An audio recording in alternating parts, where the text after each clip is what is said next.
हाय, good evening.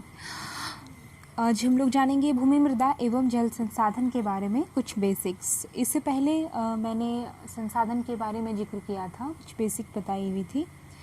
तो आज का जो टॉपिक है वो है भूमि, मृदा एवं जल संसाधन। मैं यहाँ कोशिश करूँगी कि इसकी बेसिक पे कुछ बताया जाए।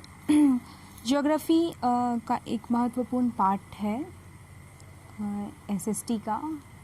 हालांकि ज्योग्राफी एसएसटी का पार्ट है, बट ये काफ़ी साइंटिफिक होने के कारण काफ़ी इंटरेस्टिंग है और बहुत ही अच्छी सब्जेक्ट है। So let's start. भूमि, मृदा एवं जल संसाधन। भूमि एक महत्वपूर्ण प्राकृतिक संसाधन है। मानव इस पर निवास करता है। अपनी आवश्यकता की अधिकतर वस्तुएं भी वह इसी से प्राप्त करता है। पृथ्वी के कुल क्षेत्रफल के 29% भाग पर भूमि यानी स्थल का विस्तार है और यह पहाड़ी, पठारी, मैदानी, दलदली, मरुस्थलीय, हिमच्छादित एवं वन आच्छादित रूपों में पाई जाती है। भूमि के ये विविध रूप मानव बसाव को एक समान रूप से आकर्षित नहीं कर पाते हैं। चूँकि मैदानी भाग में जीवन जीना आसान है और सभी सुविधाएं आसानी से उपलब्ध होती है, यानी हम कह सकते हैं कि मैदानी क्षेत्रों में सघन जनसंख्या पाई जाती है। भूमि पर कृषि कार्य होता है और इसी पर पेड़ पौधे उगते हैं। जो भी बिल्डिंग्स वगैरह, विलेज, सिटीज़, जो तालाब, नहर, कुआं, चापाकल, सड़क मार्ग, रेलवे लाइंस, पाइप लाइंस और कारखाना, इंडस्ट्रीज़ वगैरह, खेल के स्टेडियम वगैरह जो भी है वो भूमि पर ही बने होते हैं। तो जब जैसी ज़रूरत होती है तब मानव भूमि का वैसा ही उपयोग करता है। नेक्स्ट टॉपिक, भूमि उपयोग में अंतर।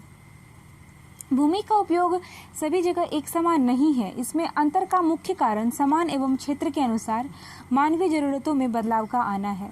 इसी कारण कभी वन क्षेत्र को साफ करें कि हम लोग अधिवासीय क्षेत्र यानी निवास करने योग्य या कृषि क्षेत्र के रूप में विकसित करते हैं, तो कभी कृषि क्षेत्र को अधिवासीय क्षेत्र के रूप में विकसित किया जाता है।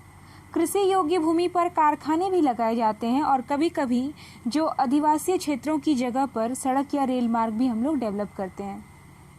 ठीक है, तो प्रश्न है कि एक समान भूमि होने के बावजूद भी एक प्रदेश से दूसरे प्रदेश में भूमि के उपयोग में अंतर क्यों पाया जाता है।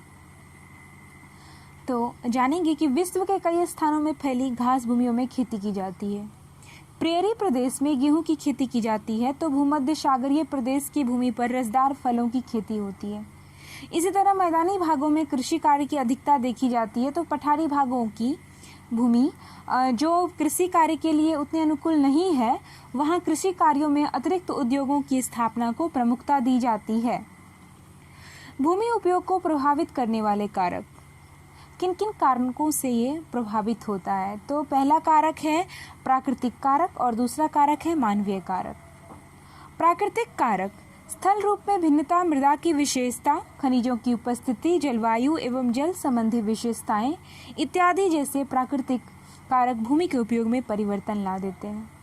कठोर भूमि के कारण पठारी भागों में कारखाने प्रमुखता से लगाए जाते हैं, जबकि मैदान भूमि में फसलों की खेती की जाती है। पठारी क्षेत्रों में भी जहां खनिजें पाई जाती है वहां खनन का कार्य किया जाता है। मानसूनी जलवायु क्षेत्रों में धान की खेती की जाती है, जो शीतोष्ण जलवायु के क्षेत्रों में गेहूं की खेती की जाती है। अब है मानवीय कारक।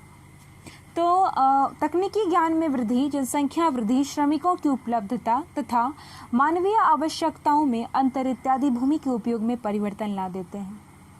जनसंख्या वृद्धि के कारण भूमि के उपयोग में भी अंतर आता है और शहरों के पास भवनों का जो निर्माण है तो भूमि की मांग बढ़ी है, परंतु भूमि की मात्रा तो सीमित है। तो इस समस्या से निपटने का भी तकरीब भारतीय वैज्ञानिकों एवं शहर के नियोजकों ने ढूंढ ली है। हमारे गांव की जो भी खाली पड़ी बंजर जमीन पर पंचायत भवन बना दिया जाता है या फिर मंदिर बनाया जाता है, तो ये बदलते भूमि उपयोग का एक उदाहरण है।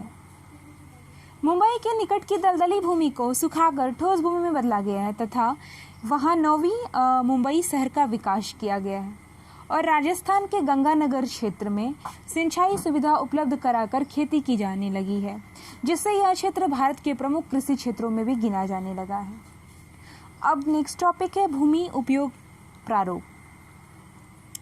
तो सबसे पहले हम लोग जानेंगे कि भूमि उपयोग का अर्थ क्या हुआ। तो भूमि उपयोग का अर्थ कुल उपलब्ध भूमि का विविध कार्यों में होने वाले उपयोग के आंकड़े से है। इससे संबंधित आंकड़े हमेशा बदलते रहते हैं, मतलब यह भिन्न देशों के मध्य इसका प्रारूप एक जैसा नहीं मिलता है। कहीं वन क्षेत्र अधिक मिलता है तो कहीं शुद्ध बोई गई भूमि का क्षेत्र, तो कहीं बंजर भूमि का एक क्षेत्र अधिक मिलता है। हमारे देश में भूमि उपयोग प्रारूप संबंधी आंकड़े या रिकॉर्ड भू राजस्व रखता है। भूमि उपयोग वर्ग: वन क्षेत्र की भूमि और कृषि कार्य के लिए उपलब्ध भूमि। कृषि कार्य के लिए उपलब्ध भूमि दो भागों में बांटा गया है, एक बंजर एवं व्यर्थ भूमि और फिर सड़क मकान उद्यानों में लगी भूमि। पड़ती भूमि: चालू पड़ती भूमि जिस भूमि पर एक वर्ष में कम समय में कृषि नहीं की गई हो, और अन्य पड़ती भूमि जिस भूमि पर एक वर्ष से अधिक तथा 5 वर्ष से कम समय से कृषि नहीं की गई हो। अन्य कृषि अयोग्य भूमि: स्थायी चारागाह की भूमि और कृषि योग्य बंजर भूमि। कृषि योग्य बंजर भूमि यानी अब जिस भूमि पर 5 वर्ष से भी अधिक समय से कोई खेती नहीं की गई हो।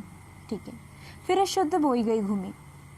शुद्ध बोई गई भूमि, अब हम लोग जानेंगे कि भूमि संरक्षण की आवश्यकता क्यों होती है।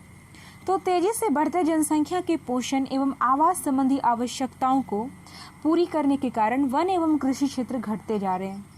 फसलों के उत्पादन को बढ़ाने के लिए रासायनिक उर्वरकों का भी अधिक उपयोग होता है और ज़्यादा सिंचाई एवं पशुचारण के भी काम होती है। तो जल जवाब से मिट्टी में जो लवणता एवं क्षारीयता का गुण बढ़ा है, इन सभी कारणों से भूमि के स्वाभाविक गुणों में ह्रास आ रहा है।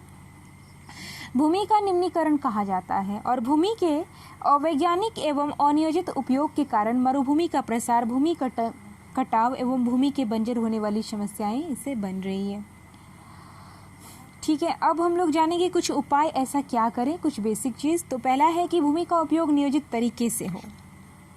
फिर है कि भूमि पर वन क्षेत्र को बढ़ाया जाए।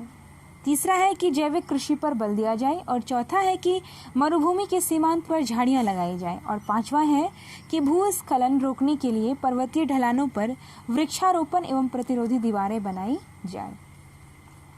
और फिर जो सिक्स्थ है वो है तटवर्ती क्षेत्रों में वृक्षारोपण को बढ़ावा दिया जाए। इन कार्यों द्वारा हम भूमि को संरक्षित कर सकते हैं तथा इस संसाधन को बेहतर ढंग से लंबे समय तक उपयोग कर सकते हैं। खेत में कितनी तेजी से पानी आ रहा है, इससे तो हमारे खेत की मिट्टी भी कटेगी और फसलों को भी नुकसान होगा।